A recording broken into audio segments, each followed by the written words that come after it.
All right, y'all. Just wanted to come on here and talk for a minute, and been just got down out of a tree and found me a little spot here to sit down. Thought I'd come on here and just share a few clips with y'all. Thought you something you might enjoy from my elk trip back about a month ago. So my dad and I, we put in for a draw for a muzzleloader tag in this unit that we wanted to go to in Colorado, and it's kind of been hard to draw for. Last year we put in for it, didn't get drawn, so second choice we went for bow. And we went bow season. Didn't have any luck, but this year we got drawn for it, and we went. And long story short, end up on the third or fourth day, end up getting in there and killed a nice 4x5 bull. I say nice for public land, and we're in the area we was hunting, and as hard as it is to hunt sometimes with the pressure and everything, it's a good bull to me. I mean, to me, a legal bull on public land, do it yourself, is a trophy in anybody's eyes. I feel like, it's definitely not your private land, big ranch bull. I mean, this one was hard earned. It was the old school way, the way I got him. Just a trophy bull to me. But anyway, just thought I'd come over here and share it with you guys. And I had a few clips. Didn't film a whole lot when I was out there, unfortunately. I regret not filming more than what I did while I was out there. One thing I encourage anybody out there that's trying to film or self-film, if you got a camera when you go to a hunting camp or whatever it is you do with your family, whether it's sports and or any kind of outdoor activity, whatever it is you like to do, and you want to carry a camera along, hit that record button as much as you possibly can, because you'll regret later on not recording the small things and the little things of the excitement of this and excitement of that, or the something you encountered, just the jokes and the laughing and just everything carrying on. You want to get all those little moments on camera, because later on they become big moments that you wish you could have got on film and had. Because I tell you, a video and a picture can last a lifetime, and it's worth 1,000 words, as the old saying goes. So I encourage, that's one thing I regret on this elk trip, that I didn't record more in camp with my mom, cooking and taking care of us and riding horses and being with my dad and walking through the woods more. And not to mention, I had my GoPro with me when I was hunting, and I didn't really have a good way to mount it for when I did take the shot and shoot the bull. I videoed afterwards and stuff, and videoed some when me and my dad was camping that night before the morning I killed him, and just odds and then, just clips here and there. But man, I regret not getting more of it on there. But I got the most exciting part, which was me walking up to that bull and talking about it, and me having my hands on that rack. That was what it was all about. But big shout out to my mom. I want to say on here, if you got a mom or a dad or a grandparent or whoever comes along to your hunting camps, and that person that cooks and cleans and takes care of the stock while you're out hunting and just goes along for the ride to take care of you and be out there and like I said, especially cooking for you, man, that is worth so much. And my dad and I, and we try not to take my mom for granted, for sure. She enjoys going with us out there, being in camp, being in the mountains.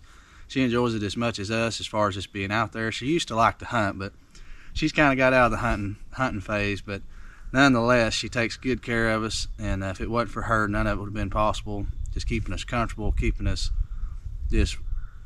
fat and sassy there while we was at camp, and just taking care of us. And not to mention our mules and horses. While we were there, she takes care of them, waters them, and feeds them while we're out hunting. And so, big shout out to my mom on this trip, and just never goes unnoticed, for sure. People that come along and help out like that, and it's a huge blessing. But anyway, there again, I wish I'd have filmed more of like some of the meals that my mom made. She makes some absolutely amazing crock pot meals, Dutch oven meals, stuff, just all kinds of stuff she cooks over the fire. Just amazing, man. Just a heck of a trip. If you've never been elk hunting, I'd encourage you to go out west and go elk hunting, go mule deer hunting, elk hunting, antelope hunting, whatever it is. Go out west deer hunting, go deer camp, whatever. Go with your family, go with your friends, and take your kids and just go enjoy it. But anyway, guys, I won't blabber on any longer, but I thought I'd come on here and just share these few clips with y'all of just the exciting moments, and when we was out there in Colorado this year. So I hope y'all enjoy it. Go check it out. Appreciate y'all watching.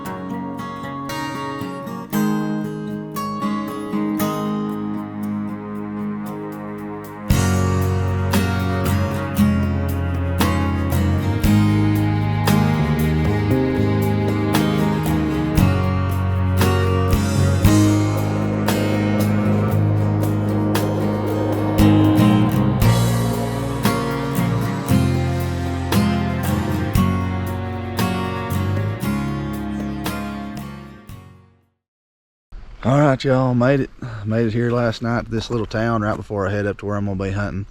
Made it here about 8:30 last night. I'm a little bit hoarse this morning, apologize, but it was kind of a last minute deal. I went ahead and pushed on and got this far, so it'll be a little easier day this morning where I can get up there a little quicker to camp.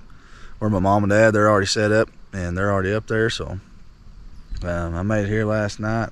And of course, every hotel room, every motel room was booked up here in this little town, so ended up just sleeping right here in the truck. Wasn't too bad. A little bit groggy this morning, but it was a long drive yesterday from Arkansas all the way here to Colorado in a straight shot, so pretty good ways. But right here, this little motel room where my parents have stayed the last several years, the lady that's in charge of it, she was nice enough just let me park back here and sleep in their parking lot. So she had absolutely every room booked up. She was really nice. She said she'd be glad to get me in a room, but they were all booked up, which that's great for her. I'm glad they're busy. So I just wanted a place to at least park and just get me some sleep. So it worked out good. And wish it would have been nice to have a bed to sleep in right before I head up in the mountains for 2 weeks, but hey, it's all right. It's about 60 degrees here this morning, man. It feels great. It feels pretty good. I'm going to get me some few groceries, get some ice in my coolers before I head up into the mountains, and should be ready to go. Get me a few things. Get me a new toothbrush, get me some deodorant, stuff like that before I head on up there, and some shampoo. I've got a couple of those things, but I need to get a little extra and stuff, and some AAA batteries. I need some extra. So, but yeah, that's pretty much it. It's go time in the morning, so I'm gonna get around here and get a few things for head that way, and I'll see y'all up on the mountain. All right, here's our camp for tonight. Me and Dad, we brought our packs. Come down in here quite a ways. We're after a couple different bulls, maybe just one, we ain't sure. We've heard some down in here, and so we're a long ways back in here and down here. There's a big old canyon right here behind us, what we call the K-Bar. It's actually called the Bar K Basin, but we call it the K-Bar, and that's where we've been hunting down in there tonight. So we set up our camp here, our spike camp. So in the morning we're going to bail off in there again and get back after them. Hopefully maybe get a shot at something. They've been kind of hard to deal with. They've been pretty tight-lipped. Ain't been bugling much. They've been bugling some. This one here, Dad said he heard bugle quite a few times when I was on up in there. And so we're going to drop back down on them in the morning. And right now we're got our water heating up with our jet boil. Dad's got his going over there. Our sleeping pad, our sleeping bag. We're fixing to roll it out in a minute. I'm gonna get us something to eat and get us some shut-eye and get back at them in the morning. So stay with us.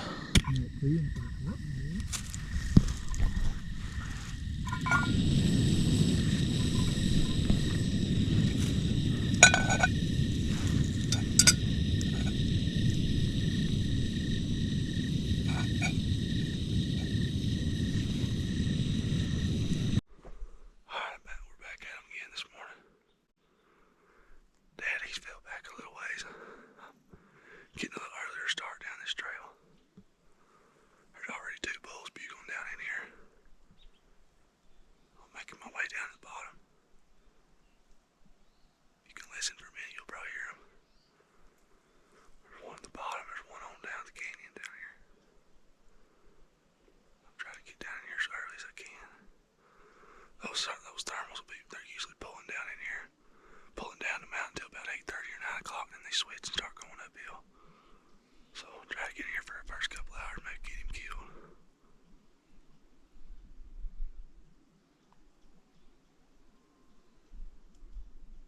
Some coyotes howling right there. Keep on going down in here. Try to get set up on this bull. Alright, I'm down in here. I'm gonna listen for a minute. I'll show you guys what this bull is. This bull's been being right up in this area right here. Last night he was down here pretty low. Bugling all night when we was sleeping up there in our sleeping bags. We could hear him bugling just right down in here.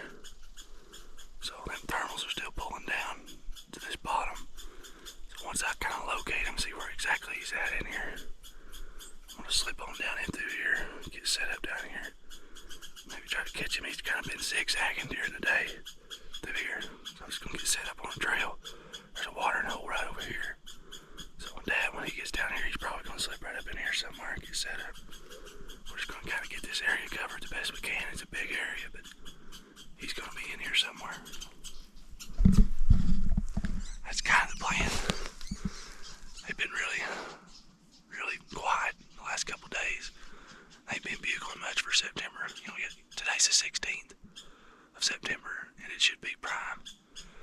They are bugling a little bit, but it ain't been much like it really should be. But it's just now half moon. It's been full moon, so the next 5 or 6 days it should progressively get better. So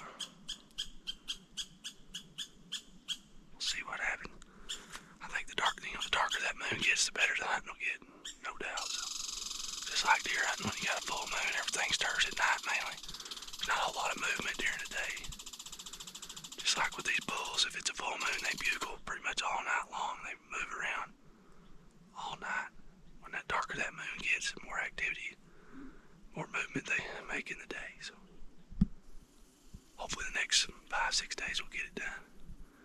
Maybe this morning. So he's not wanting to talk much. It's kind of hard to get in this thick mess up in here, not knowing really how to maneuver around. It's just like turkey hunting. If they're not gobbling, it's kind of hard to get in on them and, you know, get set up. It's not easy to just move 300 yards in this stuff. You get down here in this thick stuff. You gotta crawl on your hands and knees just to get through some of the brush. It's so bad. We'll sit here and listen for a little bit. Make a move. Alright, working my way up through this hillside, through all this brush. Working my way up towards where they were bugling. We'll try to close the gap as close as I can. Just get close to them. Try to set up, maybe catch them filtering through here. That's about all you can do. As you guys can see, here's the crap I've got to walk through. Look at this.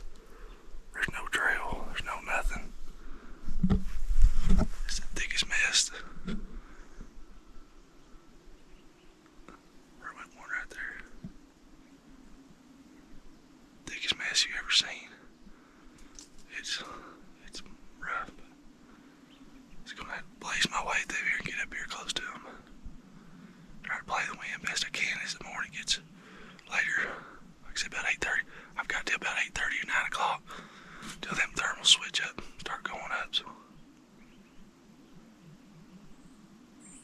I'll keep on pushing my way up through here and see what happens. I've got a bull over here just about probably 100 yards through the timber. I'm right here about even with him, and I've been trying to come up below him. Thermal's been pulling down, but now I've just checked it. He's coming back up the hill now, so that's good. I can swing up high, kind of drop down on him. He's on this ridge over here. See if we can make it happen. Dad, he's across the creek over here, a couple 100 yards, cow calling. He could possibly come this way a little bit, but I'm going to keep slipping closer to him. See what happens.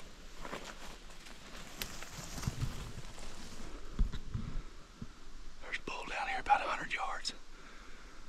I've climbed a long stinking ways up here. And I know he's in this one little spot. If I can get within 75 to 100 yards of him, it'd be nice, and then getting a clear shot would be another thing. I might have to do some crawling to get up here on him. I don't know if I'll get it on film, but I gotta keep on easing up through here. If I don't get this thing, I'm gonna be mad because I've worked my butt off to get up here on this mountainside and kill him. He's bugling just here and there, not very often. I'm gonna slip on up here, try to get a shot off, and I'll catch back up with you guys in a second. Holy moly. I finally got up there close enough and got a shot off. I think he's down right up here. I'm gonna go up here and walk up here, see if we can find him. I'm pretty sure he dropped. I shot him right in the chest. He was facing to me and I had to take the shot. He was close enough. He's about 75 yards. I don't know if I can even get down this bank right here. I'm gonna get it down across this bank and get down there and see if we can find him. Oh, he dropped right where I shot him. Dropped right where I shot him. Look at this.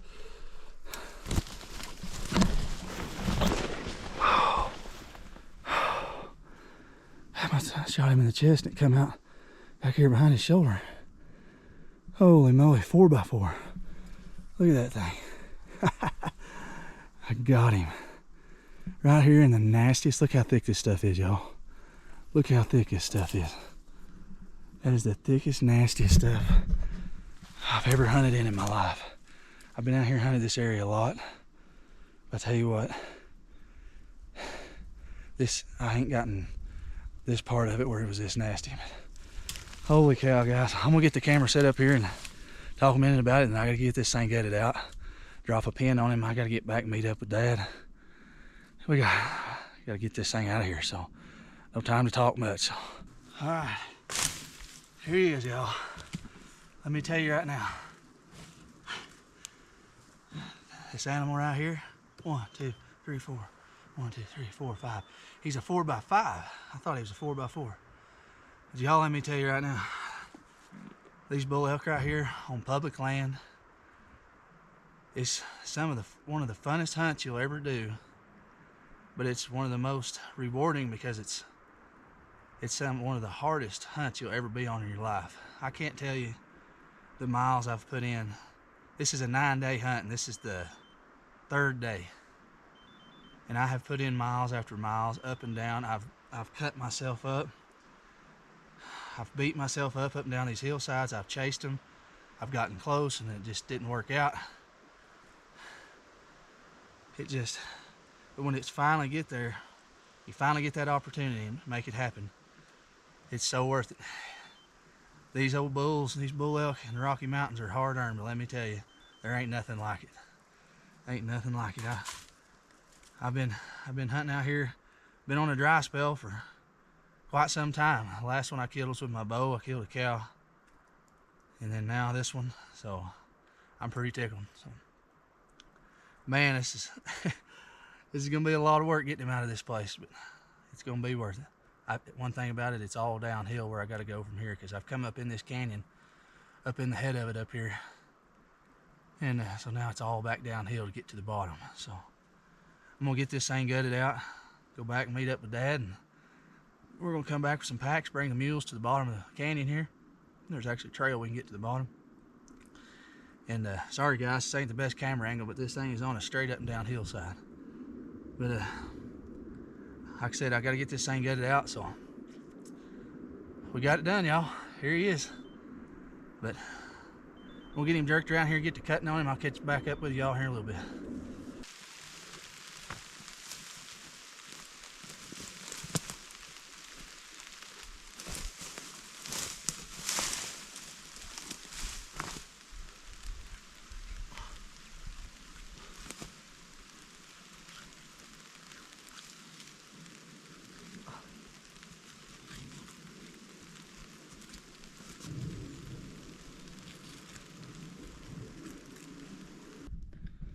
All right, we packing him out. I've got both hams deboned and some of the shoulder, and Mom and Dad's helping me carry out the rest. They're coming down the hill. It's the worst, awfulest mess you've ever seen on this earth, I can tell you. Logs and thick stuff, you just had to get on your hands and knees and crawl through. It's crazy. This is a creek I just came up. Drops down here and straight up bank pretty much right here. I barely made it up it, but it's like the only way to get up and out of this place. It's crazy. Got the mules over here a little ways. Luckily we get all the meat over there to them and pack them up and head up out of here. So get back to camp, clean the meat up, and get it on some ice. So.